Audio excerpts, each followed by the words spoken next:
Hello friends, welcome to our YouTube channel.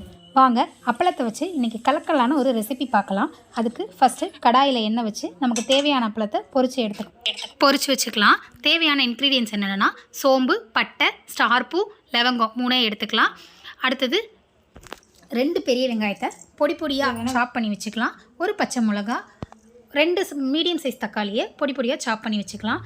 இப்போ ஒரு அரை மூடி தேங்காய் எடுத்து நல்லா திருவி சோம்பு போட்டு நல்லா மைய அரைச்சி வச்சுக்கலாம். எப்படி பண்ணலாங்கிறத பார்க்கலாம். ஒரு கடாய் எடுத்து கடாயில் எண்ணெய் ஊற்றி நம்ம வச்சுருக்க இந்த ஸ்பைசிஸ் எல்லாம் போட்டு வதக்கிட்டு ஒரு கருவேப்பிலை கொத்து ஒரே ஒரு கொத்து எடுத்து போட்டு வாசனைக்காக போடுறோம். அதுக்கப்புறம் நம்ம எடுத்து வச்சுருக்க வெங்காயம், தக்காளி, கொஞ்சோண்டு உப்பு போட்டு நல்லா லோ ஃப்ளேமில் வச்சு நல்லா வதக்கிக்கலாம்.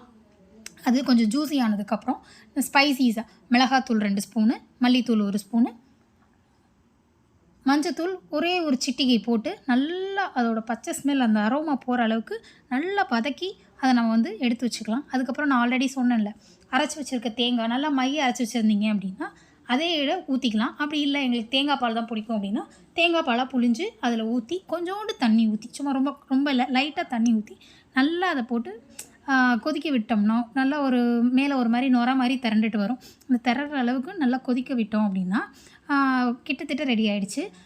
கொதிக்க விட்டதுக்கப்புறம் நம்மளோட தலைவன் அதான் அப்பளம் பொரிச்சு வச்சுருக்கோம்ல அதை எடுத்து நொறுக்கக்கூடாது. சும்மா அப்படியே லைட்டாக புஷ் பண்ணி நொறுக்காமல் லைட்டாக உடச்சி மட்டும் விட்டு அப்படியே போட்டு இப்படி ஒரு பெரட்டு அப்படி ஒரு பெரட்டுன்னு ஒரு 5-6 பெரட்டு பெரட்டணும் அப்படின்னா தலைவன் ரெடி. ரொம்ப சூப்பரான டேஸ்டான ரொம்ப எம்மியான எங்கள் ஊர் ஸ்டைலில் உள்ள அப்பள தொட்டுக்க. இதை சாதத்தோடையும் வச்சு சாப்பிட்லாம். சாதத்தில் போட்டு நல்லா பிசைஞ்சு சாப்பிட்டா டக்கராக இருக்கும். இல்லை தொட்டுக்கையோடையும் வச்சுக்கலாம், தொட்டுக்கையும் வச்சு சாப்பிட்லாம், இல்லை கலவை சாதத்துக்கும் சாப்பிட்லாம். ஆக மொத்தம் தலைவன் எல்லாத்துக்குமே ரொம்ப டேஸ்ட்டாக இருப்பாங்க. நீங்களும் உங்கள் வீட்டில் அதை ட்ரை பண்ணுங்கள். ட்ரை பண்ணி பார்த்துட்டு கமெண்ட் பண்ணுங்கள் எப்படி இருக்குன்னு.